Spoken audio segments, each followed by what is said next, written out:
From the studios of Books in Motion in Spokane, Washington, this is Stan Lynde, reading Marshal of Medicine Lodge. Now let's begin with Chapter 1. By the time the big thaw hit Dry Creek, Montana in April of 1886, I had enjoyed about all the peace and quiet I could stand. U.S. Marshal Chance Ridgway had made me one of his deputies the previous summer, but he'd asked me to spend the winter helping Glenn Murdoch, the county undersheriff, keep the peace in my hometown. We must have done a good job. Dry Creek was so peaceful that winter, it was all a man could do to keep from falling asleep on the job. Glenn and me played cribbage a good deal, and I swept the office and cleaned up the jail. I split wood for the stove, fetched meals for the infrequent prisoner, and helped Glenn make his rounds at night. We would rattle door handles on the shops along Main Street and check the alleys for lurking desperados, but all we ever turned up was an occasional drunk or alley cat. It was nobody's fault, but my time with Glenn that winter was about as exciting as watching paint dry. Most of the winter was open and mild. Too mild, the cattlemen said, for the range was seriously overstocked, and the plains were as dry as a Methodist picnic. Then, along about the middle of March, the snow commenced to fall, and the bottom dropped out of the thermometer. Now, I said the snow began to fall, but that's not entirely accurate.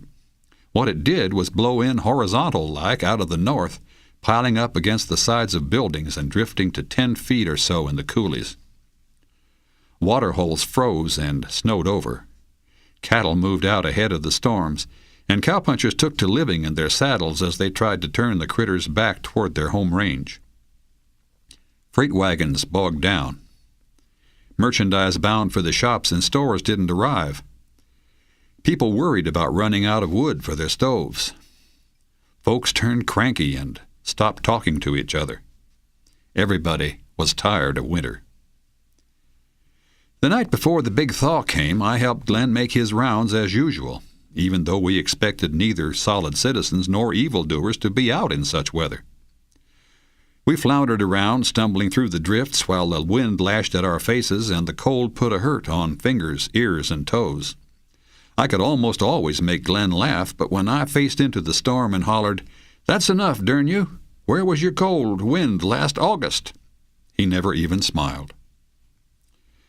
Afterward, I warmed up some at the pot-bellied stove in the office before heading back to my room at the boarding house. When I stepped outside, I was surprised to find the wind had quit. For a second there, I almost thought Old Man Winter had knuckled under to my scolding.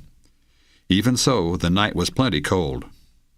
The muddy ruts of Main Street were froze hard as iron where the wind had blown them clear. Stars spangled the sky, and the night was so still I could hear Johnson's dog barking 2 miles west of town.